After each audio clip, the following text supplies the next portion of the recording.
Hello friends, welcome to home classes. कैसे हैं आप सभी? जैसा कि आपको पता है फ्रेंड्स कि जो सीटेट का एग्ज़ाम है हमारा वो आने वाला है 16 दिसंबर से और 13 जनवरी तक की उसकी डेट है। बीच में एग्ज़ाम होंगे आप सभी के, और अब की बार जो एग्ज़ाम है वो ऑनलाइन होगा और एस्टेट में भी होने वाला है। तो काफ़ी सारे एग्ज़ाम हैं टीचिंग से रिलेटेड अभी जो होने वाले हैं। तो इसके लिए मैं आपके सामने लेकर आई हूँ पेडागोजी ऑफ हिंदी के कुछ टॉप 20 क्वेश्चंस जो कि काफ़ी इम्पोर्टेंट रहेंगे हमारे आगामी एग्ज़ाम के लिए। तो चलिए स्टार्ट करते हैं आज के हमारे क्वेश्चंस। हमारा फर्स्ट क्वेश्चन है फ्रेंड्स, वे कथन जो आपसी व्यवहार में सामान्य रूप से प्रयुक्त होते हैं उन्हें क्या कहते हैं? मतलब कि जो हम आपसी बातचीत करते हैं आपस में, उनमें यूज़ किए जाने वाले सेंटेंसेस को हम क्या कहते हैं? तो वो अनौपचारिक होते हैं।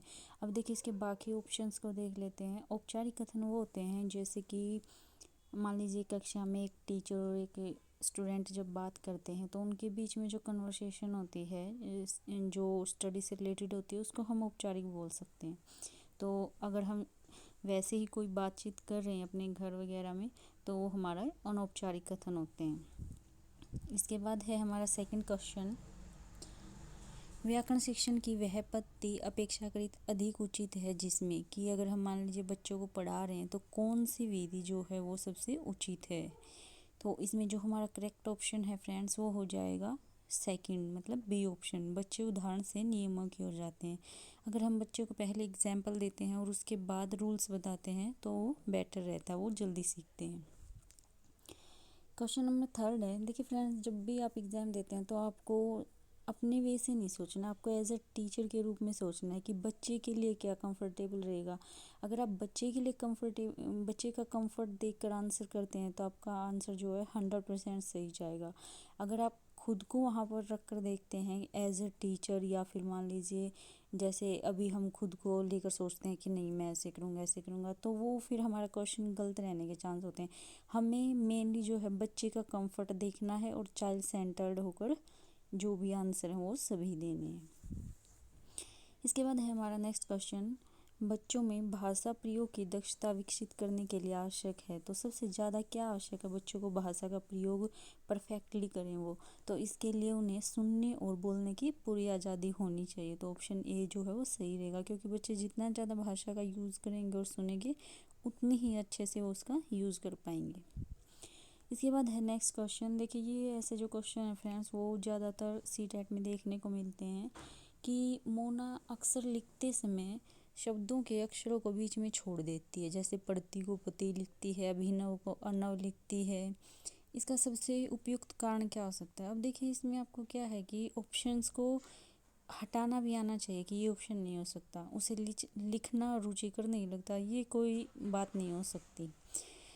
इसके बाद है उसके विचारों में स्पष्टता नहीं है या फिर उसे मात्राओं का ज्ञान नहीं है। देखिए मात्राओं का ज्ञान नहीं होगा तो वो मात्राएं उल्टी सीधी लगाएगी, मतलब जहाँ बड़ी की मात्रा आती है वहाँ छोटी की लगाएगी, लेकिन ऐसा नहीं कहा गया। सेंटेंस को आप अच्छे से पढ़िए।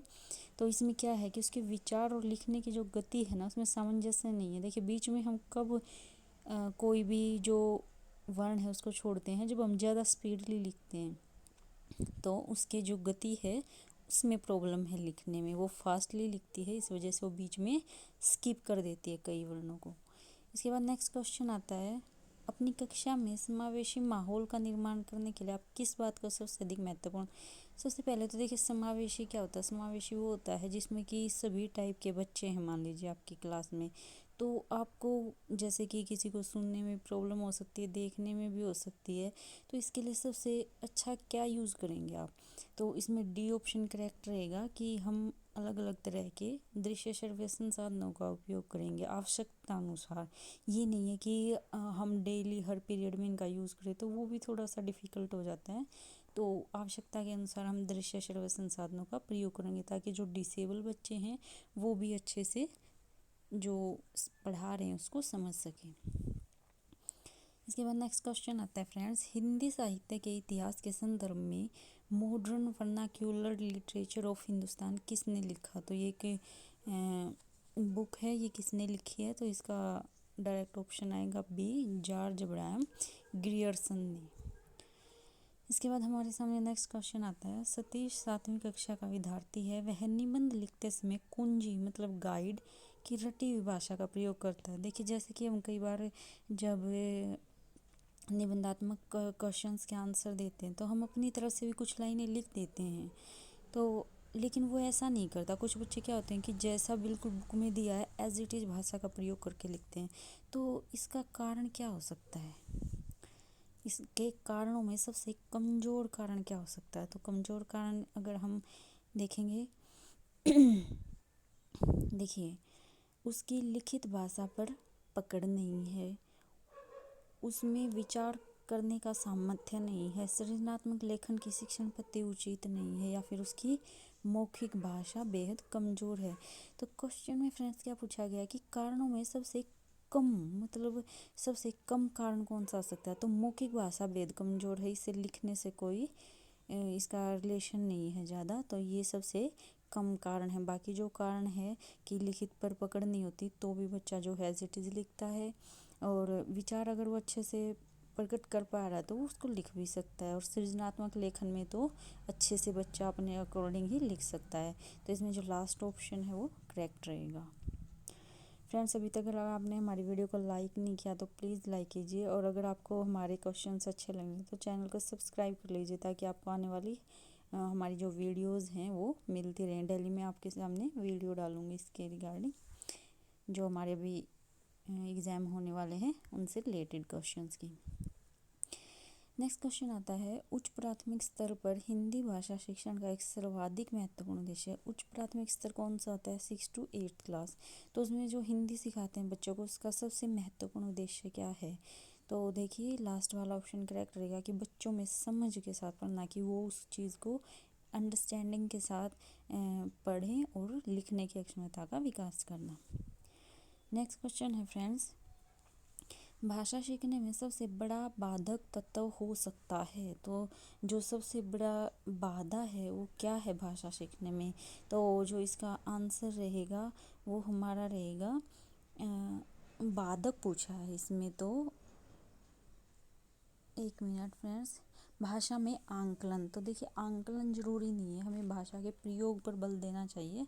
तो सी ऑप्शन जो है करेक्ट रहेगा। सबसे बाधक हो सकता है कि बार बार हम बच्चे का जो है आंकलन करें कि बच्चा भाषा सीख रहा है नहीं सीख रहा है, तो इससे नेगेटिव इफेक्ट आता है, ये उसमें बाधा हो सकती है। तो नेक्स्ट क्वेश्चन है, भाषा शिक्षक में होना आवश्यक नहीं है। तो एक भाषा का शिक्षक है तो उसमें क्या होना ज़रूरी नहीं है? देखिए व्याकरण का ज्ञान उसमें क्या है, होना चाहिए। सुंदर लेख, उसको लेखन लिखाई अगर बच्चे की सुधारनी है तो वो भी ज़रूरी है। विषय और मूल्यांकन विधियों का ज्ञान भी होना चाहिए। तो जो रसायनों का ज्ञान है वो इम्पोर्टेंट नहीं है, वो एक विज्ञान के टीचर के लिए आवश्यक है, तो भाषा शिक्षक के लिए आवश्यक नहीं है। तो डी ऑप्शन हमारा करेक्ट रहेगा। नेक्स्ट है, गद्य शिक्षण में कठिनाई आएगा। सॉरी, यहाँ पे जो गद्य शिक्षण होता है इट मीन्स जो लेसन्स होते हैं उनमें कठिनाई का निवारण किस तरह से कर सकते हैं? तो देखिए इसमें चित्र दिखाकर, मान लीजिए बच्चों को समझ नहीं आ रहा है, वस्तु को डायरेक्ट दिखा सकते हैं, या फिर मॉडल भी दिखा सकते हैं। जिनको डायरेक्ट दिखाना पॉसिबल नहीं तो ये उपयुक्त सभी। नेक्स्ट क्वेश्चन है, प्राथमिक स्तर पर कविता शिक्षण उपयोगी नहीं होगा। तो किस टाइप की जो कविता है वो उपयोगी नहीं होगी बच्चे के लिए? तो देखिए जिसे सरलता से समझ सकें, तो छात्र अगर समझ रहे हैं तो वो तो उपयोगी है। कविताएं सृजनशीलता को बढ़ाती हैं, वो भी उपयोगी है। और जो अंतर्राष्ट्रीय वादों से संबंधित है वो कैसी रहेंगी बच्चों के लिए? आप थोड़ा सा सोचिए कि जो अंतर्राष्ट्रीय वादों से संबंधित है वो भी बच्चे के लिए इतनी इम्पोर्टेंट नहीं रहेंगी, क्योंकि अभी वो छोटा बच्चा है। तो उसके लिए जैसे देशभक्ति है, लास्ट वाला ऑप्शन वीरता, ये संबंधित सही रहेंगी। लेकिन जो अंतर्राष्ट्रीय वाद है मतलब एक हाई लेवल आ जाता है तो वो भी बच्चा समझने के लायक नहीं है, तो ये उसके लिए इम्पोर्टेंट नहीं है। नेक्स्ट है, भाषा सीखने का सही क्रम है। तो देखिए सबसे पहले बच्चा सुनता है, फिर बोलता है, फिर पढ़ता है और फिर लिखता है। तो इसमें बी ऑप्शन करेक्ट रहेगा।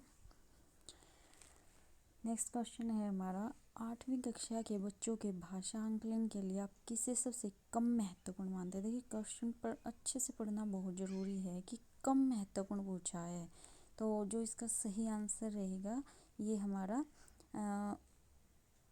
फ्रेंड्स बी रहेगा साहित्यिक समारोह का आयोजन। ये कोई ज़्यादा इम्पोर्टेंट नहीं होता छोटे बच्चों के लिए।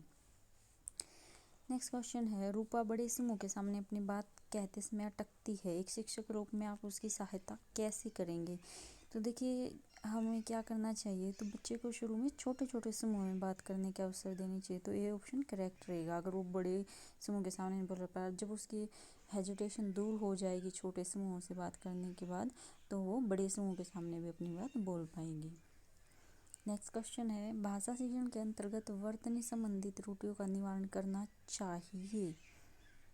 तो ऑप्शंस देख लेते हैं। ये पूछा गया कि जो भाषा शिक्षण संबंधी वर्तनी से संबंधित त्रुटियां हैं उनका निवारण कब करना चाहिए। तो देखिए इसमें आएगा कि वर्तनी का शुद्ध उच्चारण व लेखन अभ्यास करवाकर, मतलब कैसे करना चाहिए, तो उसका लेखन और उच्चारण करवाकर हम वर्तनी संबंधी त्रुटियों को दूर कर सकते हैं।